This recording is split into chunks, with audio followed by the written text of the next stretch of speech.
الكاتب السعودي سعيد البشري صاحب مقالة عند موتي لن أقلق ولن أهتم بجسدي البالي.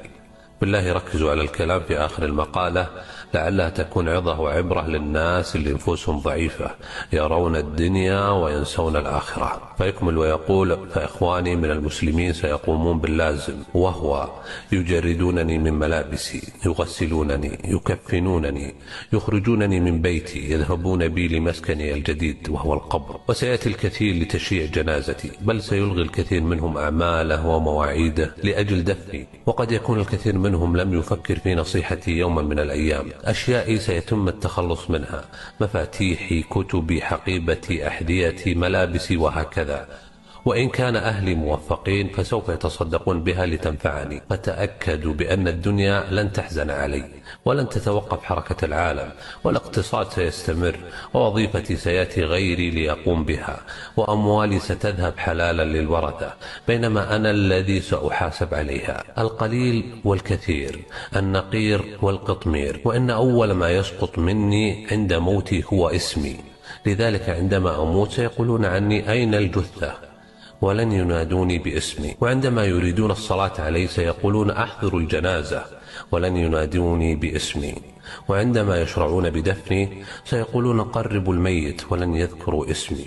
لذلك لن يغرني نسبي ولا قبيلتي، ولن يغرني منصبي ولا شهرتي.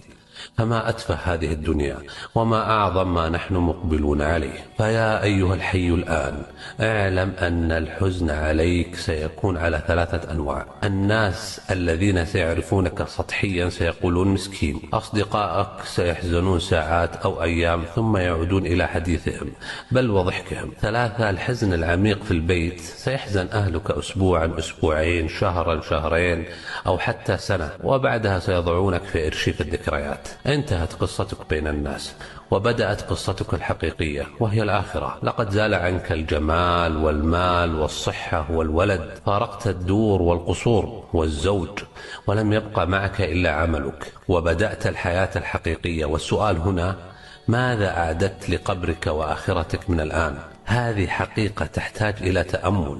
لذلك احرص على الفرائض، النوافل، صدقة السر، عمل صالح، صلاة الليل، لعلك تنجو. إن ساعدت على تذكير الناس بهذه المقالة وأنت حي الآن ستجد أثر تذكيرك في ميزانك يوم القيامة بإذن الله. وذكر فإن الذكرى تنفع المؤمنين. لماذا يختار الميت الصدقة لو رجع للدنيا؟ كما قال تعالى: رب لولا أخرتني إلى أجل قريب فأصدق. ولم يقل لأعتمر أو لأصلي أو لأصوم. قال العلماء: ما ذكر الميت الصدقة إلا لعظيم ما رأى من أثرها بعد موته. فأكثروا من الصدقة. ومن أفضل ما تتصدق به الآن 10 ثواني من وقتك لنشر هذا الكلام بنية النصح، فالكلمة الطيبة صدقة.